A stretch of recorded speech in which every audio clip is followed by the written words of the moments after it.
শ্ৰদ্ধাৰ ৰাইজ, এনেবোৰ সিদ্ধান্তৰ লগতে আমাৰ ৰাজ্যৰ আশা, অংগনবাদী কৰ্মী, মধ্যাহ্ন আহাৰৰ কৰ্মীসকলৰ বাবেও আমি তেওঁলোকৰ জীৱন আৰু অধিক মসৃণ কৰিবলৈ আমি তেওঁলোকৰ দৰমহাও বৃদ্ধি কৰাৰ বাবে সিদ্ধান্ত গ্ৰহণ কৰিছো। অহা নৱেম্বৰ মাহত অসমৰ চৰকাৰী কৰ্মচাৰীসকলক দৰমহাৰ লগত আমি 1000 টকাকৈ দিবলৈ সিদ্ধান্ত গ্ৰহণ কৰিছো, যাতে এই চৰকাৰে আগবঢ়োৱা চৰকাৰী কৰ্মচাৰীসকললৈ তেওঁলোকৰ দৰমহাৰ লগত আগবঢ়োৱা 1000 টকাৰে আমি নতুন নতুন কিতাপ ক্ৰয় কৰিব পাৰো আৰু কিতাপৰ আন্দোলনক আগুৱাই লৈ যাব পাৰো। মই অসমৰ ব্যৱসায়ী মহলকো, উদ্যোগ প্ৰতিষ্ঠানৰ স্বত্বাধিকাৰীসকলকো এই ধৰণে এই বছৰ কিতাপ কিনিবলৈ তেওঁলোকৰ কৰ্মচাৰীসকলক অলপ হ'লেও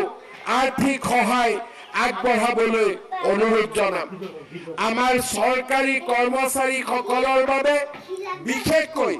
নতুন চাম চৰকাৰী কৰ্মচাৰীসকলৰ বাবে নিউ পেঞ্চন স্কিমে কৰবাত নহয় কৰবাত সন্দেহৰ সৃষ্টি কৰি আহিছিল। এই বছৰ 1 এপ্ৰিলৰ পৰা আমি আমাৰ অসমৰ চৰকাৰী কৰ্মচাৰীসকলৰ বাবে নিউ পেঞ্চন স্কিমৰ সামৰণি মাৰি United pension scheme UPS scheme আমি আৰম্ভ কৰিব বিচাৰিছো, যাৰ জৰিয়তে 25 বছৰ কাম কৰা চৰকাৰী কৰ্মচাৰীসকলে নিশ্চিতভাৱে তেওঁলোকে 50% চাকৰিকালৰ দৰমহা 50% ডিয়াৰনেছ এলাউন্সৰ সৈতে লাভ কৰিবলৈ সক্ষম হ'ব। অসমৰ চৰকাৰী কৰ্মচাৰীসকলক মই আৰু এটা সুখবৰ আজি দিব বিচাৰিছো। 2005 চনৰ আগতে যিসকলৰ নিযুক্তিৰ প্ৰক্ৰিয়া আৰম্ভ হৈছিল, কিবা কাৰণত নিযুক্তিৰ প্ৰক্ৰিয়া 2005লৈ গুচি গ'ল, তেওঁলোকে ওল্ড পেঞ্চন স্কিমৰ জাগাত নিউ পেঞ্চন স্কিমৰ অন্তৰ্ভুক্ত হ'বলগীয়া হৈছিল। কাৰিকৰী অসুবিধা পিছ পেলাই মই তেনে চৰকাৰী কৰ্মচাৰীসকলকো যাৰ নিযুক্তিৰ প্ৰক্ৰিয়া 2005 চনৰ আগতে আৰম্ভ হৈছিল, তেনে চৰকাৰী কৰ্মচাৰীসকলকো ওল্ড পেঞ্চন স্কিম বা OPSৰ ভিতৰলৈ আনিবলৈ সিদ্ধান্ত গ্ৰহণ কৰিছো,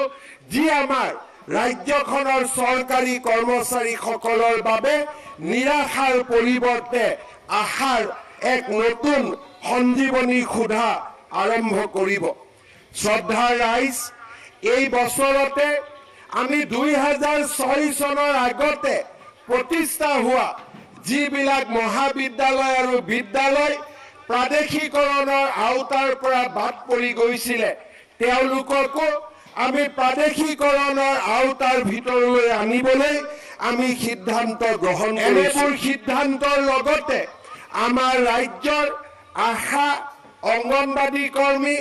মধ্যাহ্ন আহাৰৰ কৰ্মীসকলৰ বাবেও আমি তেওঁলোকৰ জীৱন আৰু অধিক মসৃণ কৰিবলৈ আমি তেওঁলোকৰ দৰমহাও বৃদ্ধি কৰাৰ বাবে সিদ্ধান্ত গ্ৰহণ কৰিছো। শ্ৰদ্ধাৰ ৰাইজ, এই সময়ছোৱাৰ ভিতৰতে অসমৰ অৰ্থনীতি আৰু ৰাজনৈতিক পথাৰখনক সুন্দৰ আৰু সাৱলীল কৰাৰ লগে লগে আমি আমাৰ সাংস্কৃতিক সত্তাটোকো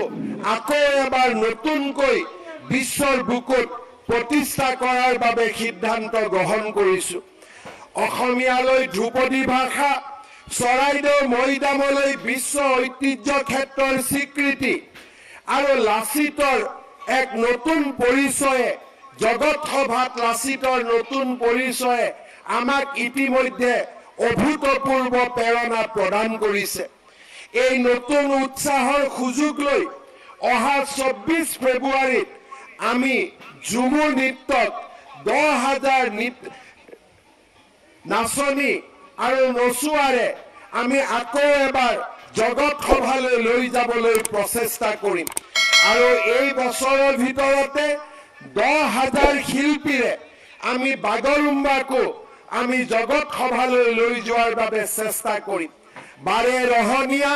সংস্কৃতিৰে মহিয়ান আমাৰ ৰাজ্যখনৰ সাংস্কৃতিক চিন্তাধাৰা আৰু সাংস্কৃতিক সম্পত্তিসমূহক আমি বিশ্বৰ সভালৈ জগত সভালৈ লৈ যোৱাৰ বাবে প্ৰতিশ্ৰুতিবদ্ধ শ্ৰদ্ধাৰ ৰাইজ আমাৰ সাংস্কৃতিক জীৱনৰ বা আমাৰ সাংস্কৃতিক সত্তাৰ মূল আত্মা হৈছে মহাপুৰুষ শ্ৰীমন্ত শংকৰদেৱ লাচিতৰ ওপৰত ইংৰাজী গ্ৰন্থক আমি ভাৰতবৰ্ষৰ প্ৰতিটো ভাষালৈ ৰূপান্তৰ কৰি আমি লাচিতৰ গৌৰৱ লাচিতৰ সৌৰভক আমি ভাৰতৰ প্ৰতিটো ভাষালৈ ৰূপান্তৰ কৰিবলৈ সক্ষম হৈছিলোঁ এই বছৰত আমি তেনে এক প্ৰচেষ্টাৰে মহাপুৰুষ শ্ৰীমন্ত শংকৰদেৱৰ জীৱনী আৰু তেওঁৰ কৰ্ম আৰু নৱ বৈষ্ণৱ আন্দোলনলৈ তেখেতৰ বৰঙণিক আমি তেখেতৰ গ্ৰন্থ তেখেতৰ জীৱনীক আৰু তেখেতৰ কৰ্ম যজ্ঞক আমি ভাৰতৰ প্ৰতিটো ভাষালৈ ৰূপান্তৰ কৰি একোখনকৈ পুথি আমি ভাৰতৰ প্ৰতিটো ভাষাতে প্ৰণয়ন কৰাৰ বাবেও আমি গুৰুত্বপূৰ্ণ সিদ্ধান্ত গ্ৰহণ কৰিছোঁ শ্ৰদ্ধাৰ ৰাইজ আজি দিনটোতে অসমৰ 25,000 নামঘৰ আৰু উপাসনাস্থলীলৈ 3 লাখ টকাকৈ আৰ্থিক সাহায্য প্ৰদানৰ আমি সিদ্ধান্ত আনুষ্ঠানিকভাৱে ঘোষণা কৰিবলৈ পাই মই গৌৰৱ অনুভৱ কৰিছোঁ শ্ৰদ্ধাৰ ৰাইজ মিছন বসুন্ধৰাই আজি আমাৰ ৰাইজক ভূমিৰ ওপৰত বহুদিনে বঞ্চিত হৈ থকা অধিকাৰক আকৌ এবাৰ আমি প্ৰদান কৰিবলৈ সক্ষম হ'লো আধুনিকতাৰ লগতে আমি পৰম্পৰাকো সন্মান জনাব লাগিব মহাপুৰুষ শ্ৰীমন্ত শংকৰদেৱ দামোদৰদেৱ মাধৱদেৱ হৰিদেৱে আৰম্ভ কৰা নৱ বৈষ্ণৱ ধৰ্মৰ আন্দোলনত যিসকল উদাসীন ভকত জড়িত হৈ পৰিছিল এই উদাসীন ভকতসকললৈও মই মাহেকীয়াকৈ 1500 টকাকৈ আগবঢ়োৱাৰ বাবে সিদ্ধান্ত আজিৰ এই গণৰাজ্য দিৱসতে ঘোষণা কৰিবলৈ পাই গৌৰৱ অনুভৱ কৰিছোঁ শ্ৰদ্ধাৰ ৰাইজ ৰাইট টু পাব্লিক সাৰ্ভিসৰ দৰে সেৱাৰ অধিকাৰ আয়োগৰ নিৰ্মাণৰ জৰিয়তে আমি আমাৰ ৰাজ্যখনৰ প্ৰশাসনিক দিশটোক এক নতুন দিগন্তলৈ লৈ যাবলৈ সক্ষম হৈছোঁ সাংস্কৃতিক জগতখনলৈ আমি এটা নতুন পৰিচয় আনি দিব বিচাৰিছোঁ গুৱাহাটীত 5,000 লোক একেলগে বহিব পৰা জ্যোতি বিষ্ণু প্ৰেক্ষাগৃহ ডিব্ৰুগড়ত 1200 লোক বহিব পৰা নতুন প্ৰেক্ষাগৃহ আদিৰ নিৰ্মাণে আমি আমাৰ সাংস্কৃতিক জগতখনক